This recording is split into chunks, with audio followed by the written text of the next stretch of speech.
Hello everybody, Brian here. It's like the third time I've been on YouTube this week. Starting to get used to this little digital thing. What I want to talk about right now is something that has been on my mind the last couple of days. And it was on my mind at 5 o'clock this morning when I woke up, couldn't sleep, woke up for a little while. Had some things moving in my head.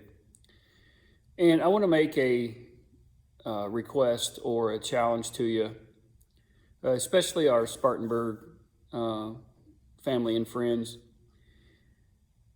Back in January, we did a 31 days of prayer, and we had people sign up to pray at some time during a day for 31 days.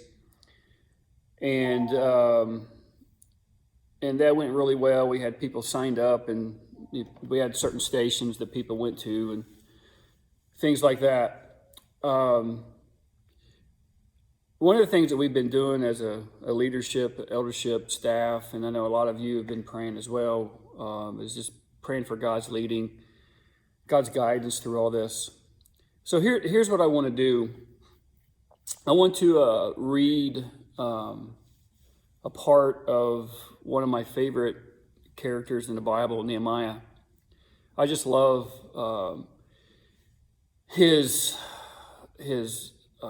just vulnerability, his passion. And if you've never read the book of Nehemiah, it's a pretty good read. And what I want to do is I want to read this prayer, and the prayer is very intentional.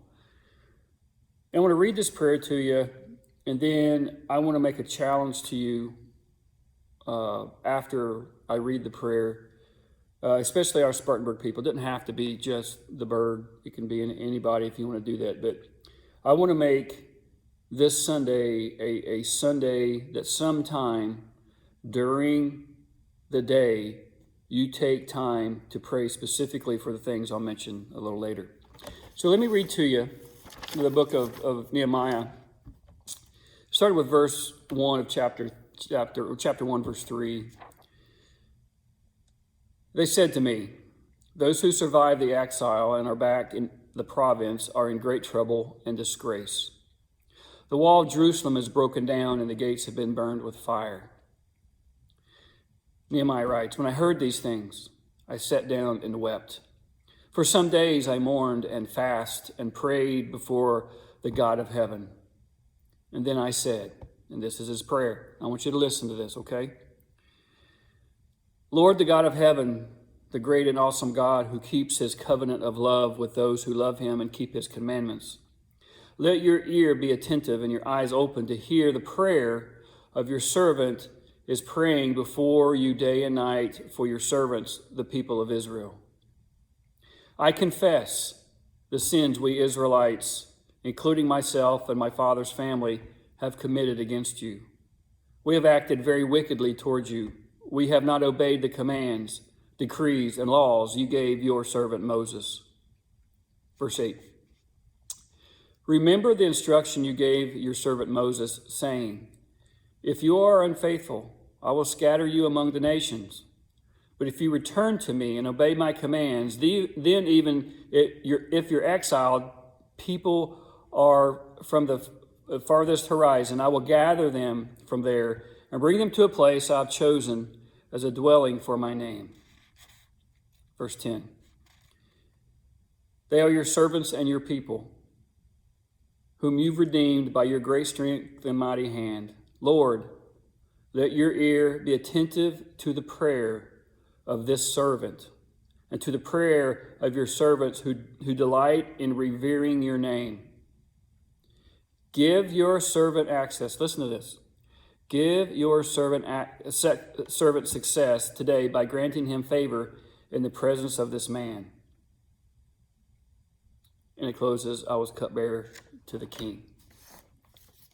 This was a prayer that Nehemiah had because he heard that the walls of Jerusalem were in disarray. They were a disgraced nation. Everybody's making fun of them. Everybody was mocking God. And And his prayer was, I'm here, but I want to do something. How can I do something? So he started praying and fasting and praying very intentionally that God would do something or use him to do something for the Israelite people. If you go into chapter 2, you'll notice that Nehemiah is going before the king. He's his cupbearer. He's the person that takes a sip and eats the dinner, tastes it, and makes sure it's not poisonous. And he was cupbearer, and he went into the presence of the king and the queen, and they noticed that his demeanor was saddened, and there was something wrong, and he was sad. And the king mentioned, and you can read it in chapter 2. I'm not going to go through it all, but he noticed that something was wrong. And when he asked what was wrong, Nehemiah told him about his people and about the report that he had. And then the king did this. What do you need?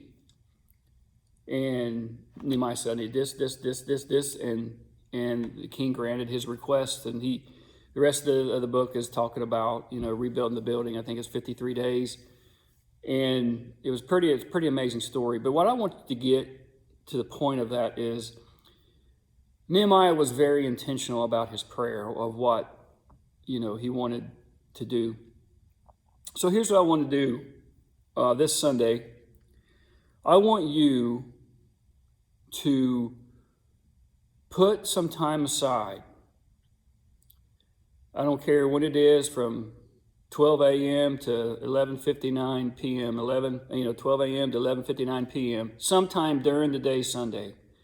I want you to intentionally set some time aside to pray for God's blessing as we restart, for God's guidance as we restart, for the elders here, for the staff here, and specific, name us by name, be intentional about the prayer, and pray that there will be that the enemy won't get any kind of foothold on any of this. Pray for unity within our church and other churches. And so what I would like for you to do, I'm going to post this on YouTube. It's going to be on my Facebook and a church Facebook page. And what I want to challenge you with is, in the comment section, I want you to put a specific time that you're going to set aside to pray for all of these things. It can be any time that you want. It's between you and God if you even do it. But sometimes I think we want to pray for things, but we don't specifically set time aside to do that. This is on my heart. Re-entering is really, really on my heart and how we do this. And there's a part of me that's scared. It's not necessarily a huge fear, but it's what will it look like? How will people react? And we've been praying about this a lot and thinking about this a lot of what to do. And so one of the things that we probably need to do a little better, at least, sometimes for my sake anyway, is to put all of that aside and just go before a holy, powerful God and be intentional about specific things to pray for. So what I want you to do is I want you to answer in the comment section if you have Facebook.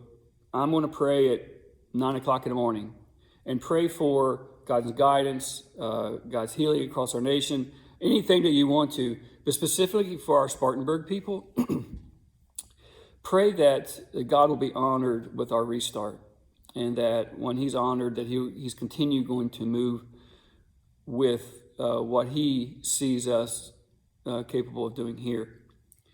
And it doesn't have to be just a Spartanburg people. Maybe I challenge all of YouTube, Facebook, Twitter world, if you get a hold of this video, is to set some time aside Sunday and pray for your leaders, pray for your friends, pray for people that can't get out yet, pray for people that are really, really scared about going anywhere.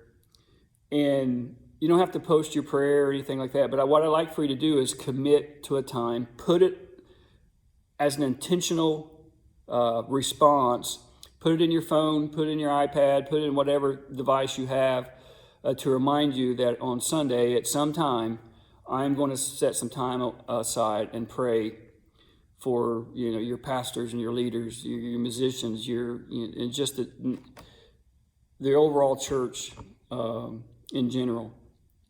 I don't know. God has put this on my heart to do. If we have 5 people, do it fine. If we have 500, I don't care.